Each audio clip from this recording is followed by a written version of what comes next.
Delhi metro, Delhi की शान। तेज गति से चल रही दिल्ली के जीवन का एक महत्वपूर्ण हिस्सा है दिल्ली मेट्रो। आज के टाइम में दिल्ली मेट्रो लोगों के लिए सबसे इजी और सस्ता ट्रांसपोर्टेशन का जरिया है। दिल्ली मेट्रो दिल्ली वालों की लाइफलाइन है, जो उनकी लाइफ में बहुत इंपॉर्टेंट रोल निभा रही है।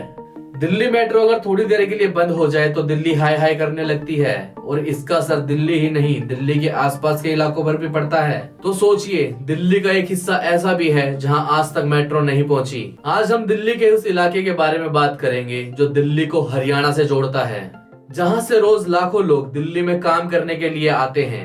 क्या कारण है कि 2002 में शुरू हुई दिल्ली मेट्रो आज तक भी दिल्ली की विधानसभा नंबर 1 तक नहीं पहुंच पाई है।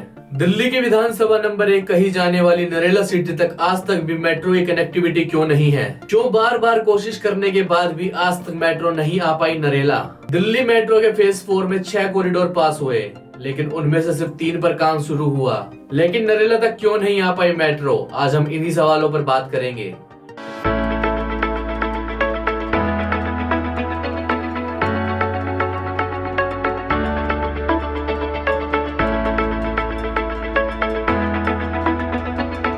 दिल्ली मेट्रो दिल्ली की जीवन रेखा, जो हर रोज लाखों लोगों को अपने लक्ष्य तक पहुंचाती है।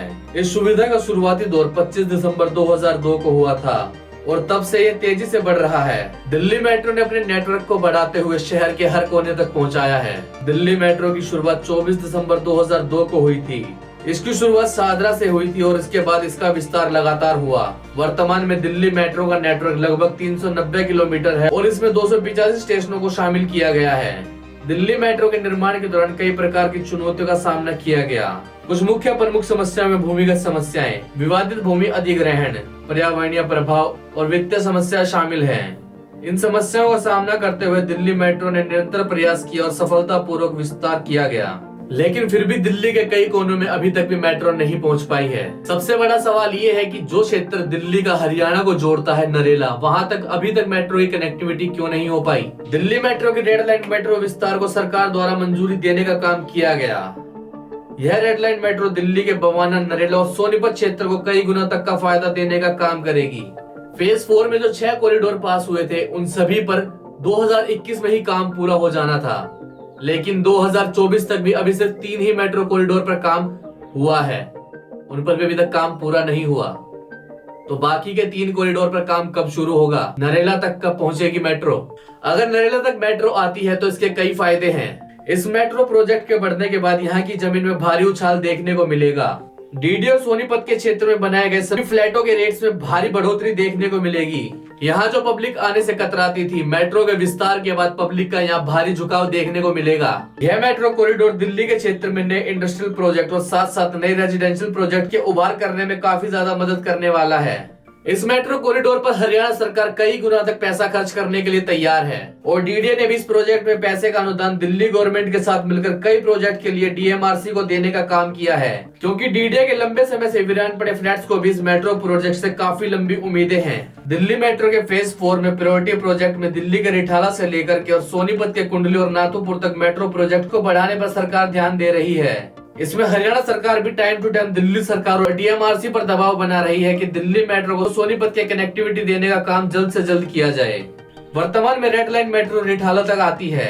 इसे आगे बढ़ाकर Rohini sector 25 metro station, Rohini sector 26 metro station, इसके बाद रोहिणी के सेक्टर 31 मेट्रो स्टेशन, उसके आगे Rohini sector 32 metro station, Rohini के सेक्टर 36 मेट्रो स्टेशन तक लेकर जाया जाएगा। इसके बाद इस कॉरिडोर को बरवाला के गांव के रकबे में शामिल किया जाएगा। बरवाला से आगे रोहिणी के सेक्टर 35 और रोहिणी के सेक्टर 34 तक यह मेट्रो कॉरिडोर जाएगा। यह कॉरिडोर आगे बढ़ता हुआ बवाना इंडस्ट्रियल एरिया, सेक्टर 1 जो कि सेक्टर 3 को कनेक्ट करने का भी काम करेगा। इसके बाद बवाना की जेजे कॉलोनी को कनेक्ट करता हुआ सन्नोट के रकबे तक जाएगा। न्यू सन्नोट कॉलोनी डिपो स्टेशन और भोरगढ़ गाँव को क्रॉस करता हुआ नरेला अनाज मंडी तक यह कॉरिडोर पहुंचेगा।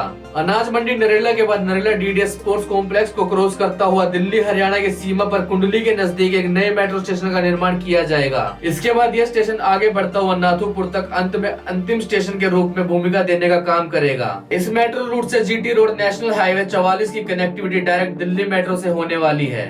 इस कनेक्टिविटी का भी भरपूर फायदा इस मेट्रो प्रोजेक्ट के बाद होने वाला है। इस मेट्रो प्रोजेक्ट पर सरकार कई हजार करोड़ रुपए खर्च करने वाली है।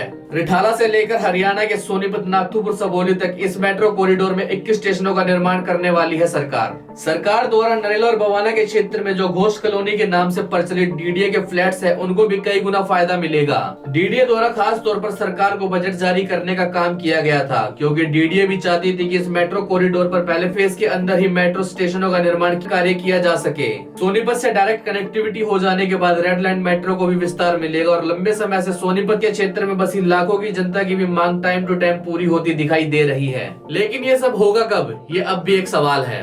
2024 के चुनावों के कारण ये मेट्रो रूट पास तो हो गया है, लेकिन इस पर काम कब शुरू होगा, नरेला को मेट्रो की सौगात कब मिलेगी, ये अभी भी एक बड़ा सवाल है।